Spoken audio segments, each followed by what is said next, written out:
Is the very auspicious occasion of the appearance of Srila Bhaktivinoda Thakur. Jadi hari ini adalah hari yang sangat bertuah, yakni hari kemunculan dari Srila Bhaktivinoda Thakur. Namo Bhaktivinodaya. Jadi mohon diikuti. Jadi semuanya mengikuti. I offer my respectful obeisances unto Srila Bhaktivinoda Thakur. Hamba bersujud dengan hormat kepada Satchit Ananda Bhaktivinoda Thakur. Okay. Satchit Ananda Namine. Known as Satchit Ananda. Yang dikenal sebagai Satchit Ananda. Gaura Shakti Swarupaya. Who is, it says here, transcendental energy of Chaitanya Mahaprabhu. Yang adalah energi rohani Chaitanya Mahaprabhu. See, Gaura Shakti Swarupaya.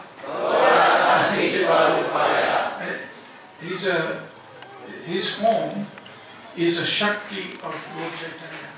Jadi di sini dijelaskan bahwa bentuk beliau Bhaktivinoda Thakur sendiri adalah sakti dari Sri Chaitanya Mahaprabhu. Rupa Nuga Virayate. Who is a revered follower of Srila Rupa Goswami. Jadi beliau adalah pengikut tegas para Goswami yang dipimpin oleh Srila Rupa Goswami. So Bhaktivinoda Thakur is, we could say, a modern acharya. Jadi Bhaktivinoda Thakur bisa kita sebut sebagai suatu acarya modern. Yet firmly fixed in the tradition of the Gaudiya Vaishnavas. Namun beliau tetap menjaga agar tetap berada dalam jalur dari tradisi Gaudiya Vaishnava. Bhaktivinoda Thakur was born at an interesting time in the history of India. Jadi Bhaktivinoda Thakur sendiri lahir pada saat yang cukup spesial di zaman tersebut di India. It was just prior to the departure of the British. Jadi itu adalah tepat sebelum kedatangan dari orang-orang Inggris. The British. Yeah. Because at that time the British controlled India. Jadi pada saat itulah dimulai dari para orang-orang Inggris tersebut mulai mengendalikan India. And Bhaktivinoda Thakur, whilst coming from a very conservative and traditional family of West Bengal, at the same time he was educated within the British system. Jadi beliau terlahir di dalam keluarga yang kental dengan tradisi dari Bengal Barat, namun beliau sendiri mendapatkan pendidikan dalam sistem pendidikan di Inggris yang ditetapkan oleh orang Inggris di India. And even though he was of Indian birth, he rose to a very high position within the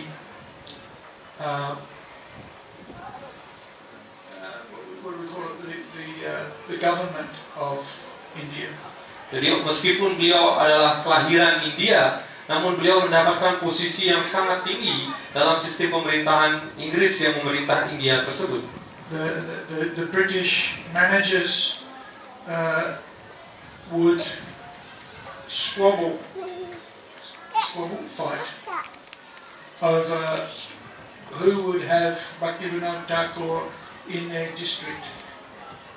Jadi pemerintahan Inggris itu, para pemimpin di pemerintahan Inggris itu akan memperjuangkan bagaimana Bhaktivinoda Thakur bisa tetap berada dalam pemerintahan Inggris di India itu. He was a very accomplished magistrate. Jadi dia adalah seorang menteri jadi Bhaktivinoda Thakur adalah seorang petugas yang sangat berkompeten. And the position of a magistrate in India is very powerful. Dan kedudukan yang dimiliki oleh Bhaktivinoda Thakur itu di India adalah kedudukan yang sangat penuh dengan kekuasaan. So the British managers wanted him because he would keep peace in the areas where he was the magistrate. Jadi para pemimpin Inggris di pemerintahan Inggris di India itu sangat menginginkan keberadaan dari Bhaktivinoda Thakur karena dia mampu mengadakan atau membuat kondisi yang penuh dengan kedamaian ketika dia bertugas. So he was very well educated within the British system, and he was a powerful manager in his own right within the management structure of India at the time. Jadi beliau adalah seseorang yang sangat terpelajar dalam sistem pendidikan Inggris, dan beliau juga adalah seorang petugas yang sangat ahli dalam melaksanakan tugas-tugas beliau di sana. So what we find with Bhaktivinoda Thakur is a very accomplished gentleman, influential, powerful gentleman within the material sphere. Jadi apa yang kita bisa melihat, apa yang bisa kita ketahui dari Bhaktivinoda Thakur adalah beliau seseorang petugas yang penuh dengan keahlian, yang memiliki kemampuan secara material. Yet, even though he was proficient materially, his real focus and attention in his life was on his spiritual practice. Namun meskipun beliau memiliki keahlian yang sangat mumpuni dalam kehidupan material beliau, tapi fokus utama dalam kehidupan beliau sebenarnya adalah pada kehidupan spiritual. An example, he was a householder. Sebagai contohnya bahwa beliau berada dalam keadaan berumah tangga. He had 12 children. Dan beliau memiliki 12 orang anak. Actually, Bhaktisiddhanta Saraswati Thakur, his son would tease him. You know, what kind of a Vaishnava, what kind of a renunciate are you? Here you are, a householder with so many children. Dan kadang-kala bahkan anak beliau, yaitu Bhaktisiddhanta Saraswati Thakur, kadang-kala ingin mengajarkan kepada ayahnya, oh ayah, seperti Vaishnava seperti apakah Anda? Dan Anda hanyalah seorang berumah tangga yang memiliki banyak anak. Yeah, but we saw with Bhaktivinoda Thakur that he even though he was so materially accomplished, he balanced that with a very productive, industrious, spiritual life as well. Tetapi bisa kita pahami dari kehidupan Bhaktivinoda Thakur, meskipun beliau sangat kompeten dalam kehidupan material beliau, namun beliau mempunyai keseimbangan. Beliau menyeimbangkan kehidupan material itu dengan kehidupan spiritual yang penuh dengan hasil karya, yang penuh dengan manfaat, yang memberikan beliau keadaan yang rohani.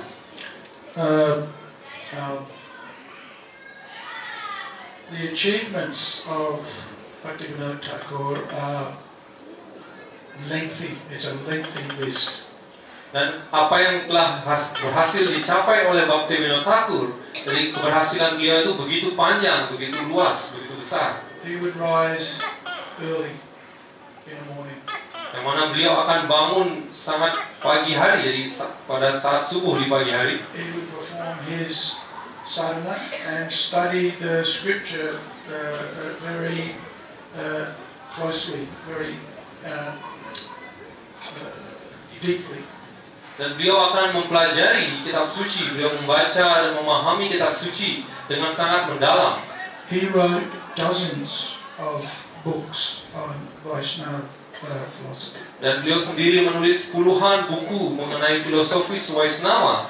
Hundreds of songs. Dan beliau menyusun ratusan lagu-lagu. That we are still singing. Dan yang masih kita nyanyikan bahkan sampai saat ini. Ya, jadi Gorahati, Vibhakati Vinoda Diki. Yeah, so and Bhaktivinoda Thakur found the Chaitanya Charitamrita. Dan Bhaktivinoda Thakur sendirilah yang menemukan Chaitanya Charitamrita tersebut. The Chaitanya Charitamrita at that time was pretty much lost. Jadi pada saat itu, ketika masa kehidupan dari Bhaktivinoda Thakur, kitab Chaitanya Cerita Berita tidak dapat ditemukan. So Bhaktivinoda Thakur was an expert student, if you like, of the system of the English, the British system. At the same time, he was attracted as a young man to the original, traditional, spiritual culture of India.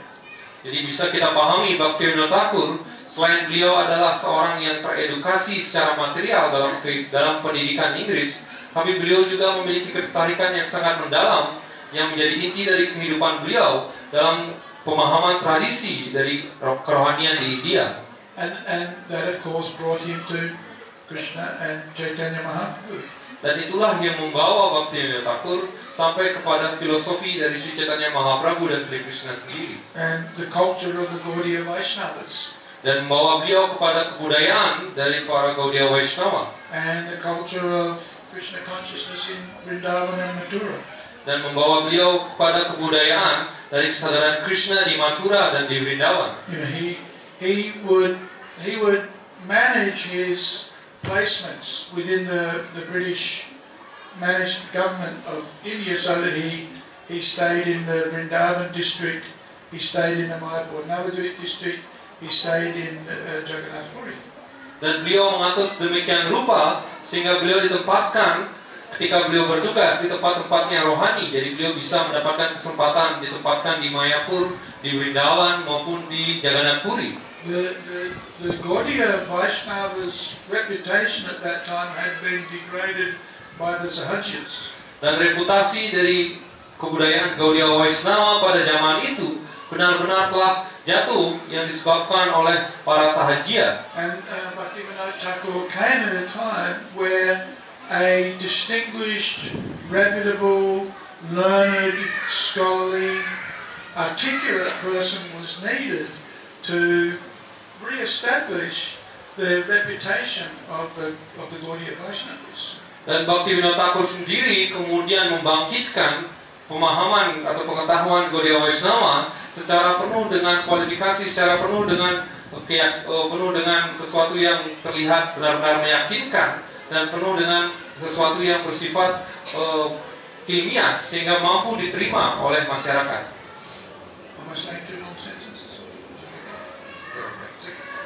When he went to Vrindavan, it was, well, even up until now, many dacoits and gundas. Right? Dan ketika beliau berada di Vrindavan, bahkan hingga saat ini juga banyak sekali di sana ada para penjahat atau pencuri. In his stay there, he managed to subdue the crooks. You know the crookies? Dan beliau mampu untuk menekan jumlah kriminalitas yang dilakukan oleh para penjahat-penjahat tersebut. When he was in Jagannath Puri, and he spent many years there and wrote many books there also, he pushed the king of Puri. He was scrimping on offerings to Lord Jagannath. Scrimping, cutting corners, making the offerings less. Dan ketika beliau memerintah di Jagannath Puri, beliau mampu untuk menekan raja dari Jagannath Puri itu untuk mengurangi persembahan yang diberikan kepada Sri Jagannath. And the king of Puri didn't like this because he was spending all of his money. Dan raja dari Puri benar-benar tidak menyukai hal itu karena dia sudah mengeluarkan uang yang sangat banyak. So secretly the king of Puri engaged some brahmanas to do some yajnas to curse Bhaktivinoda Thakur to die. Dan secara tersembunyi, raja dari Jagannath Puri kemudian meminta kepada seorang brahmana untuk melakukan yajna yang ditujukan untuk mengutuk Bhaktivinoda Thakur agar dia bisa meninggal. And then after they completed the yajna, wasn't it the king's son died? Yeah. Dan ketika yajna itu selesai dilakukan, yang meninggal adalah putra dari raja itu. Many stories of his prowess. Dan banyak sekali cerita yang berkaitan dengan semua ini. Now it mentions here Gora Shakti Swarupaya. So one of the significant achievements of Bhaktivinoda Thakur was that he established the birthplace of Chaitanya Mahaprabhu. Jadi di sini disebutkan salah Gaura Sakti Swarupaya, yakni salah satu keberhasilan yang dicapai oleh Bhaktivinoda Thakur adalah beliau sendiri mampu mengungkapkan kembali tempat kelahiran yang asli dari Sri Chaitanya Mahaprabhu. The Pandas of Navadvip were promoting a location in Navadvip as being the birthplace of Chaitanya Mahaprabhu.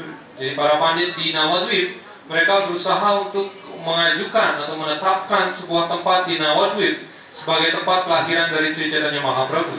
And there was a debate amongst the pundits as to where the actual location was. Dan kemudian ada debat di antara para pandit itu mengenai di manakah sebenarnya tempat kelahiran dari Sri Chaitanya Mahaprabhu. But it was commercially lucrative for them to have their place as that location where everybody would come to worship Lord Chaitanya. They made money.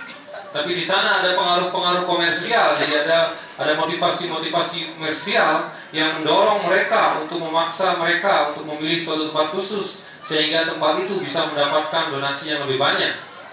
We shouldn't become pandits like that. Kita tidak semestinya menjadi pandit seperti itu. But Bhaktivinoda Thakur studied the Shastra, and of course in the Chaitanya Charitamrita it describes that Lord Chaitanya took birth in Mayapur, which is on the other side of the Ganga.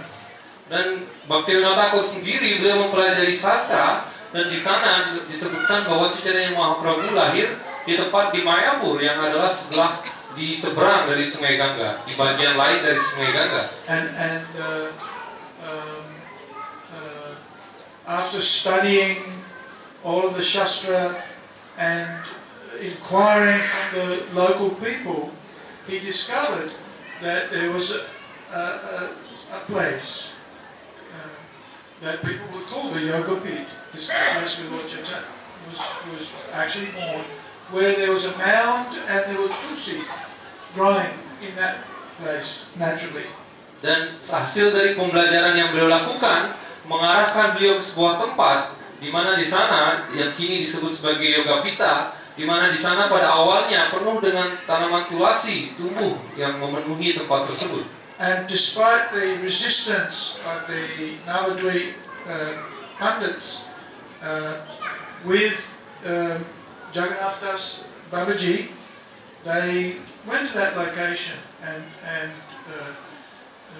Jagannath Das Babaji, who was 123 or something, they used to carry him around in a basket. Dan atas persetujuan dari Jagannath Das Babaji, di mana pada saat itu sebenarnya Jagannath Das Babaji sudah sangat-sangat tua, di mana beliau berusia hampir 120 tahun lebih, di mana beliau hanya bisa diangkat dengan dalam tandu. Jadi beliau hanya bisa bergerak dengan tandu. It's like taking your grandpa. Jadi seperti halnya membawa kakek kita dalam tandu. Who can't walk. Yang sudah tidak mampu lagi berjalan. My father's like that. He can't walk. Jadi seperti halnya ayah Prabhunya yang sudah tidak mampu lagi berjalan. Well, we don't carry him in a basket. But when Jagannath Das Babaji came to that place, and then he realized this is the birthplace of Chaitanya Mahaprabhu. Despite his age, he jumped and danced in ecstasy. Very well. Jadi dan ketika si Jagannath Das Babaji datang ke sana, meskipun beliau sudah berada dalam kondisi benar-benar tua seperti itu dan tidak mampu berjalan, tapi ketika beliau menyadari bahwa itu adalah tempat kemunculan si Chaitanya Mahaprabhu, beliau kemudian melompat dan beliau menari dalam kebahagiaan rohani. So, Bhaktivinoda Thakur then established the birthplace of Mahaprabhu and built a temple there. Dan Bhaktivinoda Thakur setelah menegakkan atau menetapkan tempat kelahiran dari Sri Chaitanya Mahaprabhu, beliau kemudian membangun tempel di sana. Of course, and that's the place where we now all go to observe Sri Chaitanya Mahaprabhu's appearance. Dan itulah yang kini sebagai tempat yang kita lakukan perayaan, yang mana tempat perayaan dari kemunculan Sri Chaitanya Mahaprabhu yang asli. Bhaktivinoda Thakur was a great follower of Chaitanya Mahaprabhu. Jadi Bhaktivinoda Thakur sendiri adalah seorang pengikut yang sangat maju dari Sri Chaitanya Mahaprabhu. In that, if we observe, if we read the teachings of Bhaktivinoda Thakur, we can understand how absorbed, how immersed he was in the internal development of his spiritual identity. Dan ketika kita membaca dan meresapi apa yang menjadi tulisan dari Bhaktivinoda Thakur, kita bisa melihat, kita bisa memahami bagaimana Bhaktivinoda Thakur benar-benar tenggelam dalam pemahaman yang sebenarnya dari identitas kita yang sejati. Yeah, and we follow Bhaktivinoda Thakur in these practices. Dan kita kemudian mengikuti apa yang menjadi anjuran-anjuran yang ditetapkan oleh Bhaktivinoda Thakur. We have our internal development of bhakti.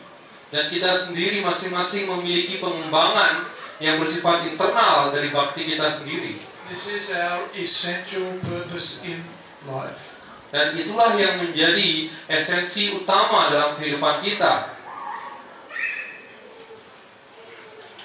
And this follows Chaitanya Mahaprabhu's internal, what should we say, immersion, absorption, meditation.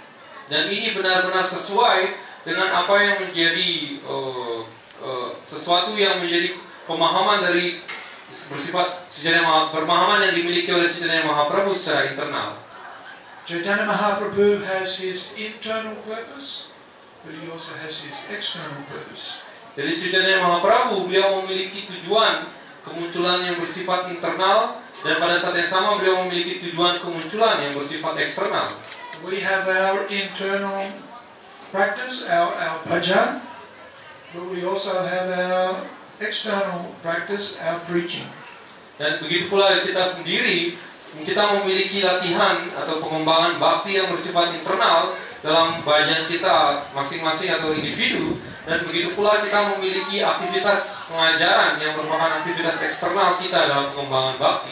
So we see that exemplified in the character of Bhaktivinoda Thakur. Dan ini benar-benar dicontohkan secara langsung dalam karakter dan kehidupan dari Srila Bhaktivinoda Thakur. If we study his personal life, we see a very strong sadhaka. Jika kita melihat kehidupan pribadi, kehidupan sehari-hari dari Bhaktivinoda Thakur, kita bisa memahami bahwa beliau adalah seorang sadhaka yang sangat patuh. And in his writings and his teachings, a deeply developed and advanced devotee. Namun dalam tulisan-tulisan beliau dan ajaran-ajaran buku-buku beliau, kita bisa mengerti bahwa beliau adalah seorang penyembah yang sangat maju. But, as well, we see him pursuing the external mission of Chaitanya Mahaprabhu by writing books, by building temples, by making devotees. Tapi pada saat yang sama, Bhaktivinoda Thakur juga ingin memenuhi apa yang menjadi tujuan eksternal dari kemunculan Sri Chaitanya Mahaprabhu dengan menulis buku, dengan mendirikan tempel, dan dengan melakukan pengajaran kepada para penyembah. And he's recognized also as a great Rupanuga. Dan beliau juga dikenal di sini sebagai salah seorang pengikut dari ajaran Srila Rupa Goswami, Rupanuga yang sangat termasyhur. We glorify Rupa Goswami as Sri Chaitanya Manobhishtam. He understood the mind of Lord Chaitanya. Jadi kita memahami, kita mengerti kedudukan Srila Rupa Goswami sebagai Sri Chaitanya Manobhishtam, yang artinya beliau yang mengetahui maksud pemikiran dari Sri Chaitanya Mahaprabhu. And that mission of Chaitanya Mahaprabhu was pursued by Rupa Goswami. Dan misi dari Sri Chaitanya Mahaprabhu itu kemudian berusaha untuk dipenuhi oleh Srila Rupa Goswami. So Stapitam Jena Bhutale, he established the mission of Lord Chaitanya on the earth. Jadi disebutkan bahwa beliaulah yang kemudian menegakkan, yang menetapkan misi, yang memenuhi misi dari Sri Chaitanya Mahaprabhu di bumi ini. So we see that also in Bhaktivinoda Thakur, and Bhaktivinoda Thakur is sometimes called the seventh Goswami. Dan kita juga melihat hal yang sama dalam Bhaktivinoda Thakur, sehingga beliau juga dikenal sebagai Goswami ketujuh. And even though we find Bhaktivinoda Thakur as a very competent individual on the external platform, we find him also competent on the internal platform.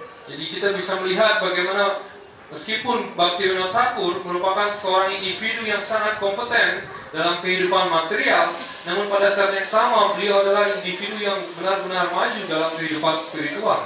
And as I mentioned earlier, he took modern management theories or management structures. He used printing presses, and he was the first of the Gaudiya Vaishnavas to use the printing press to distribute Mahaprabhu's message. Dan kemudian beliau menggunakan prinsip-prinsip organisasi yang berasal dari Barat, yang modern dalam kehidupan, dalam pengajaran beliau, dan beliau adalah yang pertama kali menggunakan proses pencetakan modern dalam mencetak buku-buku beliau. So we see in the activities of Bhaktivinoda Thakur the seeds of ISKCON. Jadi kita bisa melihat dalam kehidupan Bhaktivinoda Thakur, dalam apa yang beliau lakukan adalah benih-benih dari proses yang dijalani oleh ISKCON. And we see those emerging aspects of preaching Krishna consciousness in the modern age in Bhaktivinoda Thakur's example, but then amplified, expanded in the activities of A.C. Bhaktivedanta Swami, Srila Prabhupada, our founder Acharya of ISKCON. Jadi kita bisa melihat bagaimana dasar-dasar dari pengajaran di dalam kehidupan modern ini diletakkan oleh Bhaktivinoda Thakur, dan kemudian dasar tersebut dikembangkan dan diluaskan oleh Srila Prabhupada sendiri. Rupa Goswami taught true renunciation. Di sini Rupa Goswami mengajarkan melalui pelepasan ikatan. And that renunciation is, if something can be used in Krishna's service, we don't reject it, we embrace it. Dan pelepasan ikatan yang dimaksud adalah jika sesuatu mampu dimaksudkan untuk pelayanan bakti kepada Krishna, tidaklah hal tersebut kita tolak, namun hal tersebut akan kita gunakan semaksimal mungkin. So the use of the printing press is a good example. Dan penggunaan dari percetakan modern tersebut adalah contoh yang sangat baik. Usually the printing press is used for distributing prajalpa. Jadi biasanya percetakan modern itu digunakan untuk mencetak hal-hal yang bersifat prajalpa atau omong kosong. So we might say, ooh, no good. Kita mungkin berpikir, oh semua itu tidak baik. But Bhaktivinoda Thakur could see, no, this should be used in preaching and distributing the glories of Krishna. Namun Bhaktivinoda Thakur tidak melihatnya sedemikian rupa. Beliau melihat, oh ini yang harus benar-benar dimanfaatkan dalam percetakan dan penyebaran misi dari Sri Chaitanya Mahaprabhu dan Sri Krishna. So Bhaktivinoda Thakur taught his son, Bhaktisiddhanta Saraswati Thakur, all of the principles of spiritual life and how to run a printing press. Dan oleh karena itulah Bhaktivinoda Thakur kemudian mengajarkan kepada putra beliau, Bhaktisiddhanta Saraswati, bagaimana hidup dalam kehidupan spiritual dan memanfaatkan percetakan modern. So we see Bhaktivinoda Thakur using the printing press, establishing the Nam Hatta, and so this organized preaching. Dan kita bisa mengerti bagaimana Bhaktivinoda Thakur beliau menggunakan percetakan modern, beliau kemudian juga menegakkan prinsip-prinsip Namahatta dan beliau mendirikan sangat banyak temple. All based on a very, very deep immersion in Krishna consciousness. Dan semua ini bagaimana sistem pengorganisasian yang diberikan oleh Bhaktivinoda Thakur sepenuhnya merasuk ke dalam kehidupan yang tepat dalam kesadaran Krishna. It's clear. Bhaktivinoda Thakur saw the Western devotees, the devotees from Europe, the devotees from Germany, America, England, and he said, when will that day come when those devotees come to Mayapur and chant the name of Nityananda and Gauranga? Right?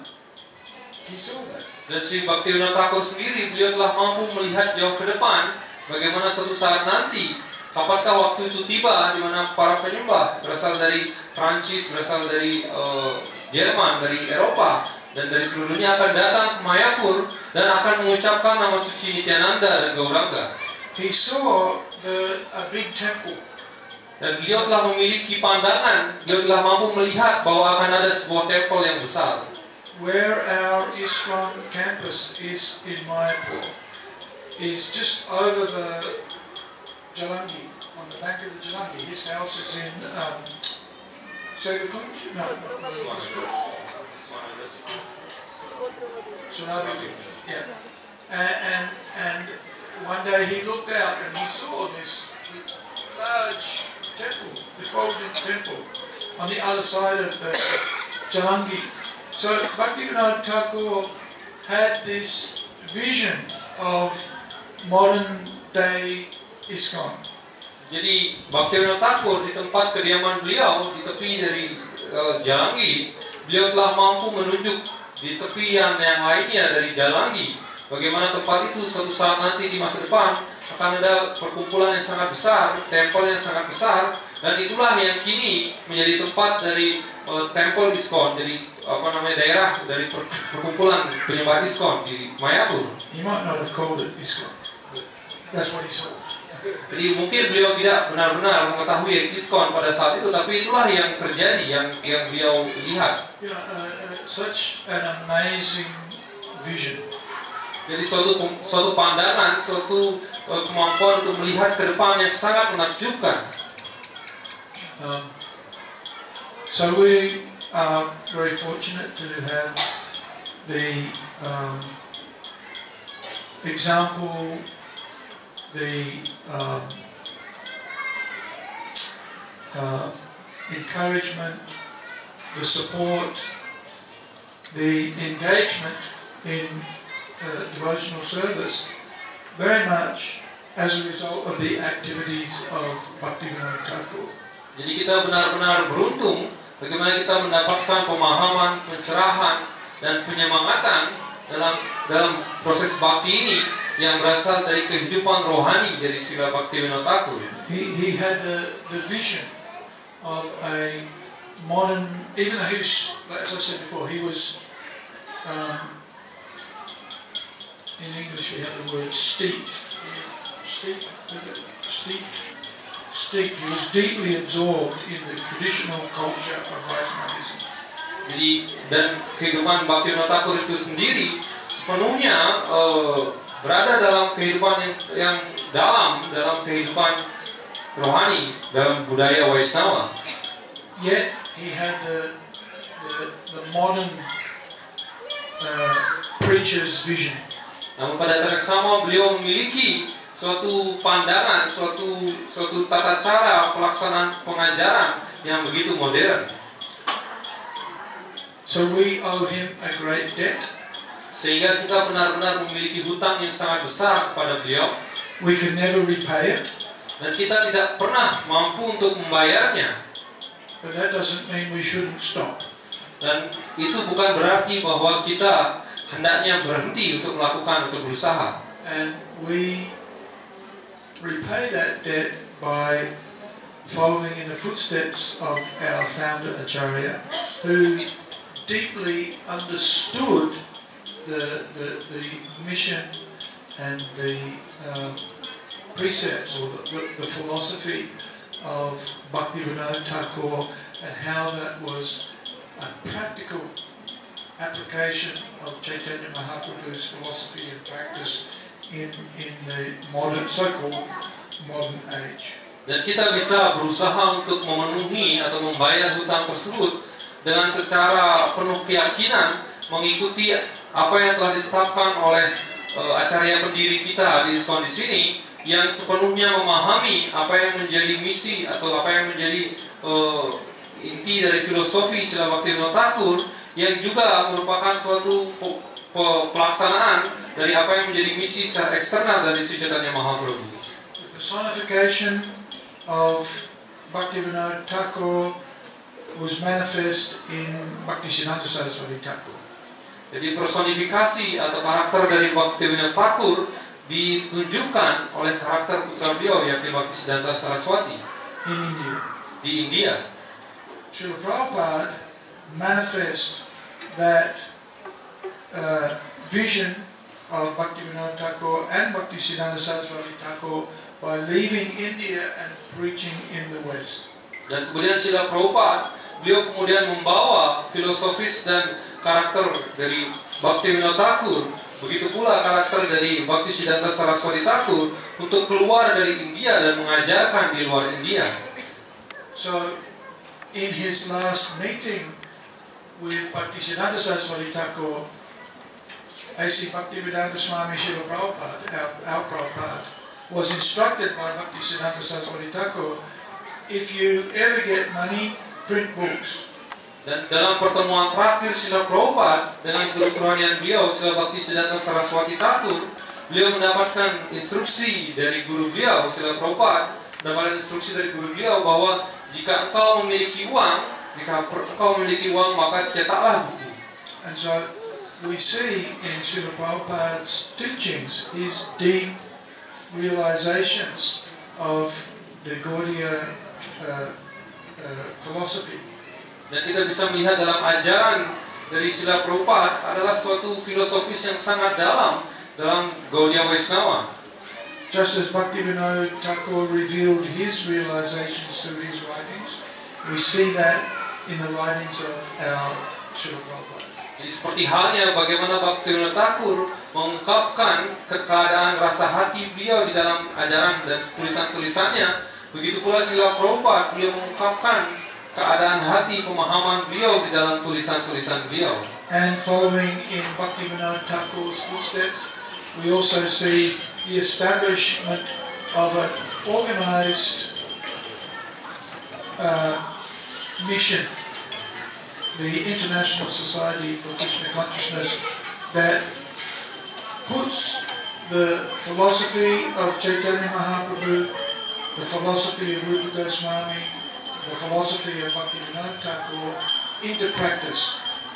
Dan di dalam dalam kehidupan berorganisasi, semua itu dituangkan di dalam ISKCON yang menggunakan, yang mengimplementasikan filosofis yang diberikan oleh Sri Chaitanya Mahaprabhu, yang kemudian dilanjutkan oleh Srila Rupa Goswami dan Srila Bhaktivinoda Thakur.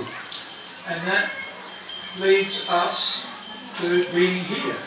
Dan itulah yang kemudian entah bagaimana berhasil membawa kita untuk bisa berkumpul di sini pada malam ini. And we should be developing ourselves spiritually. Dan kita hendaknya mengembangkan secara individu, jadi secara internal, bakti kita secara internal. That if we understand our philosophy and the importance of that spiritual development, it should also be demonstrated in our preaching. Dan jika kita benar-benar memahami dan meresapi kehidupan spiritual secara internal tersebut, maka semua itu akan mampu tercermin dalam usaha kita dalam melakukan pengajaran. So we develop ourselves spiritually to improve. Jadi kita mengembangkan diri kita sehingga kita mampu untuk maju secara pribadi, secara individu. But we're improving ourselves to set a good example for others. Namun kita berusaha untuk maju secara individu, secara personal, sehingga mampu untuk menjadi panutan yang mampu untuk diikuti oleh orang lainnya. And so we're doing the same things as Bhaktivinoda Thakur. Sehingga kita berusaha melakukan hal yang sama seperti yang dilakukan oleh Bhaktivinoda Thakur. We worship Lord Chaitanya and Lord Jagannath and Krishna. Kita memuja Sri Chaitanya Mahaprabhu, Sri Jagannath dan Sri Krishna sendiri. We worship the Parampara. Kita memuja Parampara. We print books. Kita mencetak buku. We distribute books. Kemudian kita menyebarkannya.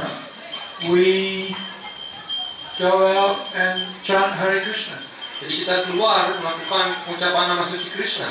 We make devotees. Kemudian kita berusaha untuk membuat orang menjadi penyembah. We train them. Jadi kita melatih mereka. We build communities. Kemudian kita membangun suatu komunitas penyembah. We have kirtan. Kemudian kita melakukan kirtan bersama. We distribute prasadam. Dan kita membagikan prasada. And all of this following in the footsteps of Bhaktivinoda Thakur. Dan semua kegiatan itu adalah kegiatan yang mengikuti apa yang menjadi peninggalan, apa yang diberikan oleh Bhaktivinoda Thakur. And fulfilling his prophecy. Dan berusaha untuk memenuhi apa yang menjadi harapan beliau. And the mission of Chaitanya Mahaprabhu. Dan apa yang menjadi misi dari Sri Chaitanya Mahaprabhu. And of course all of that under the shelter. Dan tentu saja semua itu kita lakukan di bawah perlindungan dari kaki palma Srila Prabhupada. Srila Bhaktivinoda Thakur ki jai, Satchitananda Bhaktivinoda Thakur ki jai, Srila Prabhupada ki jai, Gaura Bhaktivinoda ki jai. Okay, thank you. Any comments or questions? Ada komentar atau pertanyaan mengenai tadi?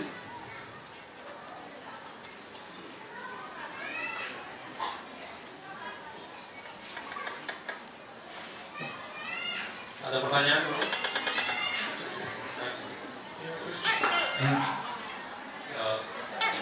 Jadi it's being said that Bhaktivinoda Thakur is some individual who is really advanced in material life, and in the same condition he is really a pure devotee.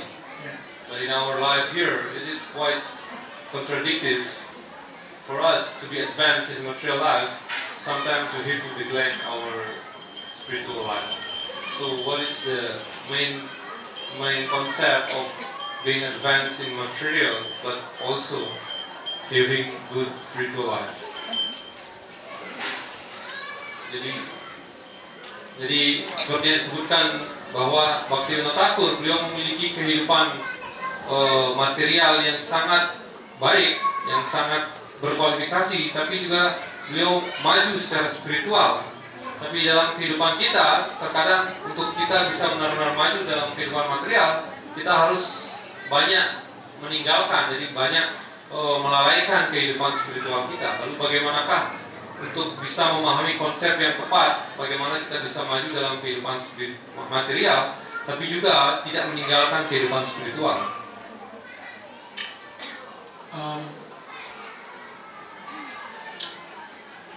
We're living in the material world, which is a perverted reflection of the spiritual world. Jadi kita hidup di dalam dunia material yang adalah cerminan terputar balik dari dunia rohani. So, in the Bhagavad Gita, Krishna recommends that we cultivate detachment from material possessions. Dan dalam Bhagavad Gita, Sri Krishna mengajarkan bahwa kita hendaknya berusaha untuk tidak terikat atas segala kepemilikan material. rather than thinking we're materially advanced, we should concentrate on the fact that we're spiritually not advanced. Jadi dibandingkan kita berusaha untuk memfokuskan diri sehingga bisa maju di dalam kehidupan material, kita harus lebih berusaha menekankan diri atau menyadarkan diri kita bahwa kita benar-benar berada dalam keadaan jatuh secara spiritual, yang berada dalam keadaan yang sangat kurang secara spiritual. Bhaktivinoda Thakur writes in one of his songs that he prays to Krishna, "I'm your dog." Jadi Bhaktivinoda Thakur menulis dalam sebuah lagu beliau berkata kepada Sri Krishna, "Oh Krishna, hamba adalah anjing Anda." This family is yours. Jadi keluarga ini adalah milik Anda. This house is yours. Rumah ini adalah milik Anda. We could say this business is yours. Jadi bisnis ini sendiri bisa kita katakan bahwa bisnis ini juga adalah milik Anda. This is everything belongs to you. Everything. Segalanya adalah sepenuhnya milik Anda. So I'm just a dog. Dan hamba saya hanyalah seekor anjing. If somebody comes to threaten your house, I'll bark. Dan jika ada seseorang yang datang yang mengganggu rumah itu, yang berusaha mencuri dari rumah itu, maka saya akan menggonggong dan menggigitnya. So making spiritual advancement means recognizing that even whatever material things I have, ultimately they belong to Krishna. Jadi berada dalam keadaan maju secara spiritual bermakna bahwa meskipun kita berada dalam kehidupan material, segalanya hal yang bersifat material itu adalah milik dari Sri Krishna. So it's recommended that we develop proper understanding of who we are. Jadi sangat penting bagi kita untuk memiliki pemahaman yang benar akan kedudukan diri kita, akan identitas diri kita yang tepat, yang sejati. Prabhupada says, we come into the world. Jadi Srila Prabhupada bersabda bahwa kita datang ke bumi ini, kita berada di bumi ini. We're here for a short period of time. Jadi kita berada di sini dalam waktu yang sangat singkat. And then we're kicked out. Dan dalam sekejap kita kemudian harus pergi. Yet we think, I'm in control around here. Tetapi kita berpikir bahwa sayalah yang mengendalikan, yang memiliki segalanya. Whereas we're insignificant. Yang sebenarnya diri kita itu adalah sangat tidak berarti. If we can understand our insignificance, jika kita mampu memiliki pemahaman akan tidak berartian kita itu, and instead of trying to enjoy the material world, dan bukan dengan berusaha untuk menikmati dunia material ini, thinking we're the owner, bahwa kitalah yang menjadi pemilik dari segalanya. but if we understand who the real owner is, namun dengan kita memahami siapa yang merupakan pemilik yang sejati, then use it for His pleasure, for His service, dan menggunakannya dalam tujuan untuk melayani, untuk kepuasan pemilik yang sejati itu, will then be successful. dan itulah yang kemudian akan memberikan keberhasilan atau sukses yang sebenarnya, Materially and spiritually. yang berarti sukses secara material dan sukses secara spiritual. And we'll enjoy. And we will enjoy. Dan kita akan menikmati dengan cara yang benar. We'll have more fun than we can cope. Kita akan bisa merasakan kebahagiaan, keriangan yang lebih besar dari apa yang bisa kita peroleh. When we're with the devotees and we're chanting Hare Krishna, Ketika kita bertemu dengan para penyembah dan mengucapkan nama suci Sri Krishna, where can you find more fun? di mana kita bisa temukan kebahagiaan atau keriangan yang lebih menyenangkan dibandingkan ini? So there are examples. Jadi di sana kita bisa melihat berbagai contohnya. There are devotees in our community Jadi ada penyembah di dalam komunitas kita who are materially successful, yang secara material mungkin mengalami keberhasilan, but they're also spiritually successful tapi juga secara spiritual mereka juga mengalami keberhasilan because they can see this belongs to Krishna, it doesn't belong to me. Karena dia mampu memahami bahwa ini adalah sepenuhnya milik Sri Krishna dan bukanlah sesuatu yang aku miliki. Idam Krishnaya, idam na mama. Idam Krishnaya, this is Krishna's. Idam na, not me, not mama, me. Jadi idam Krishnaya, idam namama. Jadi ini adalah milik Sri Krishna, bukan milik diriku, bukan milik saya. So we've got to stop seeing the material world as our possession and see it as it is.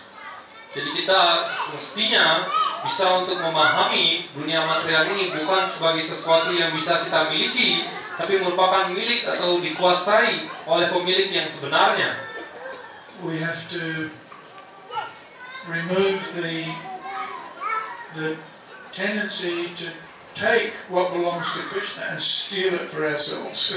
Jadi kita hendaknya berusaha menghilangkan kecenderungan kita untuk mengambil apa yang sebenarnya milik Sri Krishna dan memanfaatnya untuk kepentingan kita sendiri. When we take things that belong to Krishna, then the material energy, Dan ketika kita berusaha untuk mengambil apa yang menjadi milik dari Sri Krishna, maka energi material akan memberikan hukuman. So successful materialists become successful devotees when they see everything in relationship with Krishna.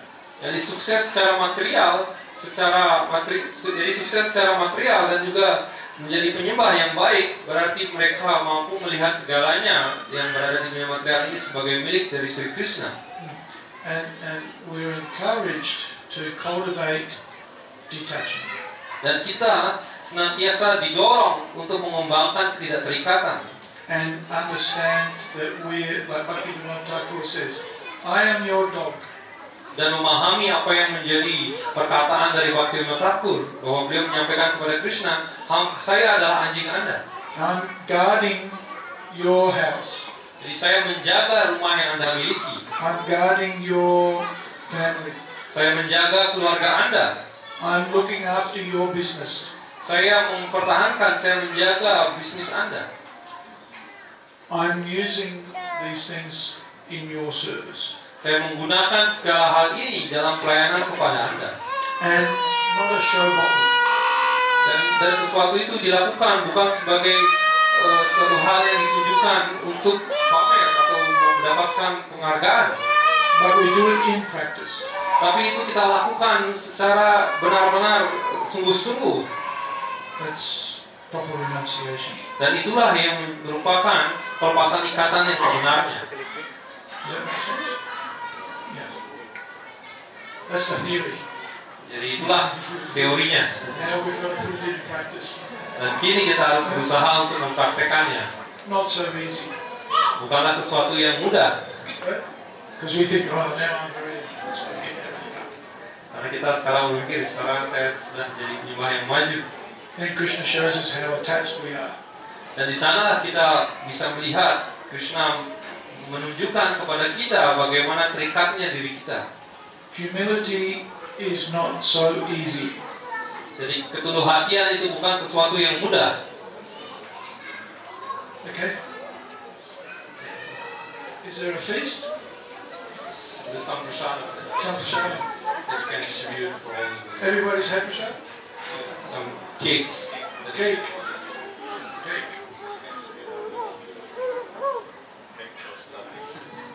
But is there a feast? Yeah, there is a feast. Oh, good. I thought it was just cake. Sabji. I want sabji, not cake. You want me to distribute cake? Okay.